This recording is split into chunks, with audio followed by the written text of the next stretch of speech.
আমি সুচিত্রা জাপান থেকে। তো বন্ধুরা, আজকে সকালে ঘুম থেকে উঠলাম। আমি ঘুম থেকে উঠে রেডি হচ্ছি কাজে যাওয়ার জন্য। তো খুবই সুন্দর সকালটা, বাইরে দেখলাম খুব সুন্দর সকাল।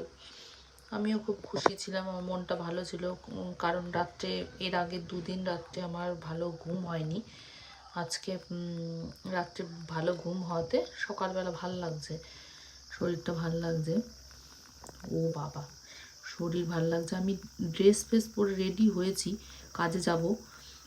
সেই তখনই হঠাৎ মোবাইলের মধ্যে এই অ্যালার্ম বাজলো যে সুনামি সুনামি সুনামি।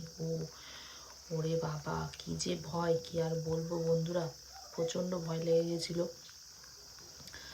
তো আজকে তারপরে আমি তো প্রথমে তো বুঝতে পারিনি যে এটা কিসের অ্যালার্ম বাজছে।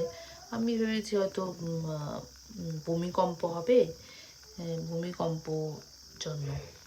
কিন্তু আমাদের এখানে একটুও ভূমিকম্প হয়নি জাপানে, যেখানে আমরা থাকি, ইবারাকি কেন। কত সুন্দর ওয়েদার দেখো বন্ধুরা, খুব সুন্দর ছিল ওয়েদারটা। কিন্তু একটু সকালবেলা যেই মেসেজ আসলো যে হলো সুনামি হতে চলেছে, তো আমার তো শোনার সঙ্গে সঙ্গে হার্টবিট পুরো বেড়ে গেছে। আমি তো ওরে বাবা, এই এক্ষুনি নাকি একটু পরে কি সব শেষ হয়ে যাবে নাকি?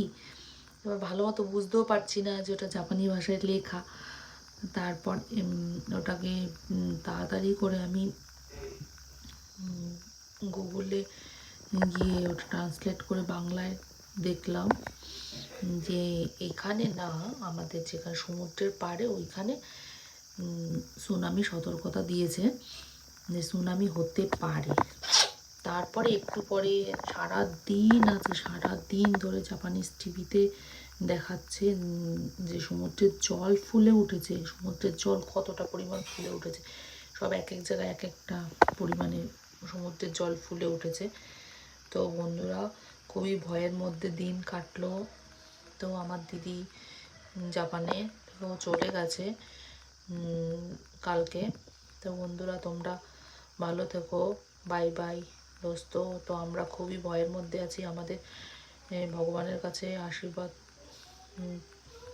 চাইছি যে হলো ভগবান যেন সব ঠিকঠাক করে দেয়, আর জাপানে যেন ভূমিকম্প সুনামি যেন না হয়। আমার তো খুবই ভয় লেগেছে আজকের দিনটা, কি আর বলবো, কিছু করার নেই। তাও তো টাটা দোস্ত, bye bye, love you all.